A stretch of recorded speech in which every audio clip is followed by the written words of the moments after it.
Thank you for listening to the Good Neighbor Podcast, West Denver. Here's a quick message from our sponsor, Local Works Wheat Ridge, provided by its Executive Director, Paige Piper. Local Works is a nonprofit organization whose mission is to make Wheat Ridge a more vibrant and sustainable place to live and work. Our mission and action is programming that provides neighborhood revitalization and small business support, keeping and growing the businesses we know and love in Wheat Ridge. In simpler form, we provide connection. Connection to business, connection to community. This is the Good Neighbor Podcast, the place where local businesses and neighbors come together. Here's your host, Meg Smith. Hello, everyone. Welcome back to the Good Neighbor Podcast, West Denver. Today, I'm here with Erin Fletter with Sticky Fingers Cooking. Hi, Erin. How are you? Hi, Meg. Thanks for having me. You're very welcome. Thanks for joining us. So tell everyone a little bit about Sticky Fingers Cooking. Yes, Sticky Fingers Cooking is an after-school enrichment program and a summer camp program, cooking school for children. And we don't have a location, so we go. Kids are located. So we've taught in over 1,000 schools. We've taught about 125,000 children how to cook in schools and summer camps and community centers, public libraries, coast to coast. And we started right here in the Highlands neighborhood of West Denver. Oh, that's fantastic. Yes, I love so obviously as a mom, I appreciate any effort going toward teaching kids how to cook. I couldn't agree more. Have you ever been at Maple Grove Elementary? That's where my kiddos go. Oh yeah, we sure have. That's an awesome school. Yeah, that's a wonderful, wonderful school. We were in Maple Grove for years and years. Awesome. I will keep my eyes open for the next round. So what got you into the business? I know it started at your kitchen table, right? It did. Yeah. I mean, I'm a mom as well. I have 3 wonderful daughters, and I was introduced to the after school enrichment programming through my own kids. They didn't have anything like that when I was a kid. I'm a little old for that. But, when my eldest daughter was in kindergarten, she stayed after school for an hour. She wanted to do Taekwondo. I paid a small fee. She was safe in her school, and I got to pick her up an hour late after school, which was really important for me to have that extra hour as a busy mom. And she became an orange belt. I couldn't believe it. I thought, this is brilliant. It's wonderful for kids. It's wonderful for schools. With all of the public school budget cuts, for kids to be able to be exposed to all these wonderful programming that they wouldn't maybe otherwise. And I thought, how can we do this with cooking? So started, with my phone and my computer at my kitchen table, with my father and with a few other wonderful individuals. And here we are today, 13 years later. I love it. Yeah, I also have a lot of applause and gratitude for the enrichment programs because the kids love the activities and you're not going to find them elsewhere or part of the regular curriculum. So it's a neat thing to be able to, access all of those different things, whether they're arts or sports or cooking, nutrition. So 100%. One of my favorite words is curiosity. One of our taglines at Sticky Fingers Cooking is cultivating culinary curiosity in kids. And, we often as parents or as business leaders, we're often told, follow your passion. And I've stopped using that with my own children and then with our students. It's really like, let your curiosity lead you. And that's really what after school enrichment affords kids, is that there's this low stakes game of being able to try new things and see whatever ignites them and whatever is interesting to them. And it gives them a really wonderful, safe space to try lots of new things. Yeah. My kids did chess club for a year. Love it. That was one of the ones I was like, okay. We'll see how that goes. They didn't stick with it. They did it for a year and they liked it and they have a good basic knowledge of the game, but it was funny. It was curiosity, they just Yeah. wanted to Well, try and it. now they can play chess for the rest of their life and be able to sit down at a chessboard and be able to do that. I mean, cooking is the same thing. You might not decide you want to be a professional chef, or maybe you only decide that you want to cook for yourself a few nights a week, but it's an essential life skill. It also is a creative outlet, and also, I mean, I could go on and on about cooking. Yeah, 100%. Well, that's amazing. So tell us a little bit about, why folks choose. I mean, I guess there's not a ton of options for culinary education for kids, but do you get feedback about, the things that make parents or kids want to choose your program over other enrichment options? Yeah, we haven't. It's a little crazy in all the markets that we're in. We don't really have a lot of competition, which actually saddens me. I think that there needs to be more education and more fun programs around food and cooking and kids. So really, honestly, we always have hundreds of kids on our wait list. So we cannot keep up with the demand for all of our cooking programs and the need behind it. What we find is that kids, well, it's really interesting when we're in a new school and we have our first class. The delicious smells just kind of waft down the hallway. And so, not only kids get excited about what is that, but teachers and the school administrators, and then the parents, they smell all the delicious smells. And so we often cook at, more than one day a week at our local schools. We are in about 350 schools here in Denver and Boulder. And so we do have kids that come back year after year after year. As a matter of fact, I just got this wonderful email from a woman whose child took Sticky Fingers cooking for 5 years straight, and he's graduating from high school, and she wanted to compile a cookbook of all of his favorite Sticky Fingers cooking recipes from all of his classes. It was just wonderful. And then we have lots of kids that just try it, that try for a session, and the benefits that they get is that, they come home and they start like, I want to make kale pesto, or let's put zucchini in the pasta today, something like that. So Yeah, that's yeah. amazing. Yeah, getting them used to other tastes and flavors, and adding nutritional value. Yeah, and we're very low key about it. I firmly believe you can teach anything through cooking. We tend to focus on global cultures, geography. We focus on food history. We have something called a surprise ingredient for every single recipe that we have. And it goes into, perhaps like tomato, for instance, and we'll learn everything about a tomato, how it grows, where tomatoes originated from in the world, why they're good for you to eat, how many different varietals of tomatoes. And so it's a really fun, gentle way for kids to understand how our food grows and why it's also good for you to eat.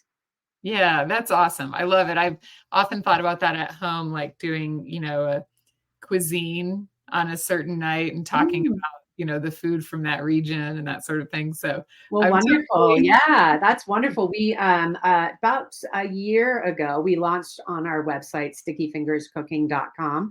We have because we write a new and original recipe every single week of the school year, and we've been doing it for 13 years. And so we have thousands of recipes, and we have about 800 up on our website now. And Meg, you can search for cuisine type. So if you wanted to start that with your family, like we're going to have Southeast Asian Saturdays, you can do that. Yeah, that's definitely a to do on my list. We've done so far. I've been very good at, seasonal eating and teaching them about, the environment and how far food has to travel to you if it's not in season, and the importance of that, and also for your digestive health. So a lot of things like that. But then I want to add all the, geographic and historical information. So yeah, I'll definitely check out the website. I think it's a good resource already. Definitely. Yeah. I mean, you're way ahead of the game already, Meg, but you can go onto our website and find all sorts of fun supplemental information that goes with each recipe. That's awesome. We even have embedded in most of our curriculum is something called scrumptious science. So, we'll talk. Yes. And it'll be in the actual, how to the method of how to prepare something. Okay. There's kids steps, there's adult steps, and then we throw in some really fun cultural significance. It might be counting to 5 in Portuguese. It might be learning how cream turns to butter when you're making it yourself. It could be emulsification. It could be just about anything. But we love to sprinkle in as much fun learning and delicious learning as possible. That's fantastic. And then these kids, you always dread as a parent that moment where they're going to move away and not have good food because they're not prepared to cook it for themselves. I mean, I was that kid when I left my parents' house. I had no, knowledge about cooking. And so I want my kids to have that, and this will make it fun. So I think there's a lot of value there for sure. Most definitely. Yeah. One of the biggest compliments we get is when our recipes get folded into a family's weekly repertoire of dinners, as we all have, and then knowing that kids, when they go off to college, that they have some favorites, especially smoothies, things like that they can quickly make. We since 2020, we have an internal cookbook team here at Sticky Fingers Cooking, and we have written and published 5 cookbooks in under 3 years. And one of them is features 2 of my beautiful daughters on the front cover, but it's a microwave cooking cookbook, and it's called Mugtastic, and so Mugtastic Meals, and it's based on for older kids, and it's 1 serving. It's a perfect cookbook for kids going off to college, where they can cook in their dorm room with just a microwave and a mug and some fresh ingredients. I love that. And so folks can get the cookbooks on the website, obviously. On Amazon, yeah. But if you, but you can also just go on stickyfingerscooking.com, and there'll be links that take you to the right place. Yeah. Nice. All right. Well, tell us a little bit about, I know this business has been, growing for some time, and there are always, hardships and difficulties that we have to overcome. Tell us a little about anything that has impacted Sticky Fingers Cooking that you've had to grow through and has actually complemented the business in the end. Yeah, I mean, I would say that I can think of as an entrepreneur and the leader of a business. It's just there's always going to be struggles. I mean, that's why I think that honestly that mothers and parents make the best kind of business leaders, because it's not unlike parenting. There's always something that needs attention. There's always something that you need to have a good attitude and approach things that are maybe uncomfortable. So I have countless stories about things that we've had to overcome and triumphs. I would say that the most recent one is one that is a collective trauma, is really going through COVID. That was with starting a business and seeing it grow, seeing it flourish, seeing all of the wonderful impact that we have in the communities that we serve, and then having every single school in the world close. That was significant, to say the least. My husband is a restaurateur here in town, and so all of his restaurants were closed as well. So, just on a personal family level, it was very traumatic to see the businesses that we have cultivated and grown really kind of shut down. And making lemon out of making lemonade out of lemons. Honestly, COVID was probably one of the biggest boosts and factors into our success today, because of the creativity of our team, the dedication of our team. We have an amazing team of about 15 people on our leadership team here in Denver. 90% women. We're all friends. We're all neighbors. We all work together, and we've all worked together growing this business for over a decade. And between us and then everybody else on our team, we banded together and we did online classes. We started outreaching, and then what we did is what we really realized that what we have is a tremendous opportunity for other women to own their own businesses. So we started a franchise brand and we started franchising across the US. And I'm happy to say that we have now female business owners from coast to coast. That's amazing. I love the strength and growth that you tapped into through COVID. I think that happened with so many businesses that needed to just keep the doors open and find a new way to connect and grow. And so congratulations. Yeah, Nice. thank you. It really came back to the root and the core of what we do, and we just know that what we do is so important, and we just found a way to be able to kind of spread that across the country as much as we possibly can. And then here in Denver, our home base, our home, it's just to see the outpouring of kids, especially, so excited that we're back in schools, and that we're offering more classes than ever before, and summer camps. It's been wonderful. I love it. Yeah, I'll definitely be checking out the summer camp, see if I can. That is the big thing, summer. It's now it's like, oh gosh, if you're not signed up in January, forget it. But the nice thing is that, we partner with a lot of different venues and locations all across the Front Range. And so we have so many options for summer camps, and we often have some really nice, even last minute options. We partner with Stir Cooking School and Cook Street, which are primarily adult cooking schools, but we take over during the day. We're also in a lot of wonderful day camps like Dream Big Day Camp, which is just a phenomenal day camp. Colorado Academy Summer Camp, Dawson. It's wonderful. It's all across the Front Range. Nice. So we'll definitely, no matter where you are when you're listening to this, you should be able to tap into something. So tell us, are there any news or seasonal specials or anything that people should know about aside from, getting signed up for summer camps? I think we just talked about it. I mean, summer camps are really, really what's coming up and what we're offering. We're constantly adding new summer camps leading up to the summer. So there's always going to be lots of opportunity there. We also, if you go on our website, stickyfingerscooking.com, we also offer free classes, online classes for anybody that wants to, cook from home and have the kids occupied and making something from home. So we always offer some free cooking classes from the comfort of your home. And we also have online summer camps as well, which is really, really fun. Of course, this was again going back to, we built this out of COVID, and we were able to cook with kids actually all over the world during COVID, which was amazing.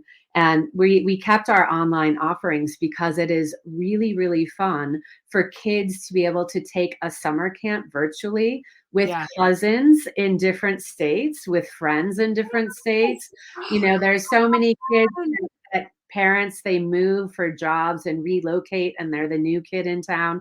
And to be able to connect with their kids, with their friends or family members in different states or even different countries, they can take a cooking class or a cooking camp together. And that's a lot of fun.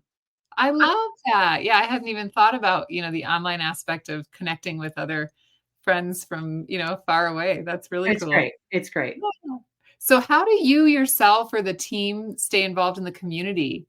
Yes, we always, I am so proud to say from the beginning, when we started Sticky Fingers with our first class, with our first 3 classes, philanthropy has always been baked into our model. And we have always offered scholarship spots in every single class that we have offered for 13 years. So we've given $1.5 million back to the schools that we work with.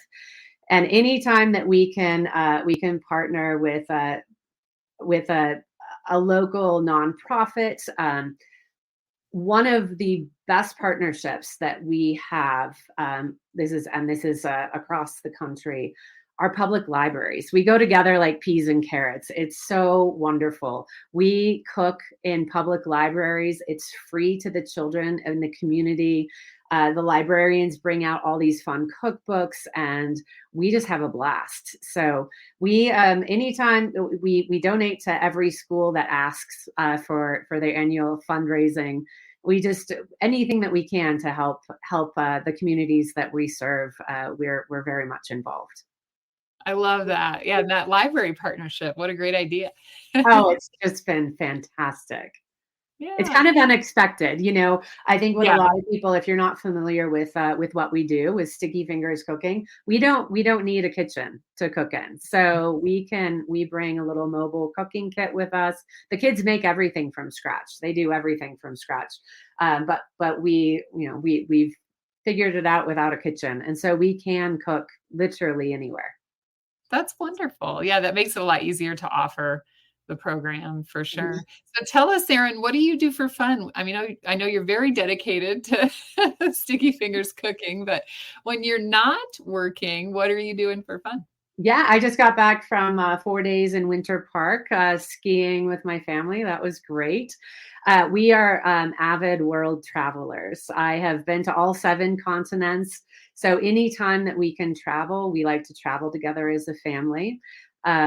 We love eating, which we consider a sport in our family. And if you can imagine, with me and the cooking school and my husband, a restaurateur, we do love gathering around the dinner table as often as possible. We like cooking, we like entertaining, but I would say our biggest passion collectively is traveling together and exploring the world together. I love it. And exploring cuisine. You got it. Awesome. Well, how should folks get in touch? Obviously, they can go to stickyfingerscooking.com. Is there any other way you connect with folks that are interested in learning more about your programs? Stickyfingerscooking.com is the perfect place for one-stop shopping for those recipes that we were talking about. If you wanted to, explore with your kids and try some new things, it has links to our cookbooks. It has links to all of our locations and all of our classes, including our online classes.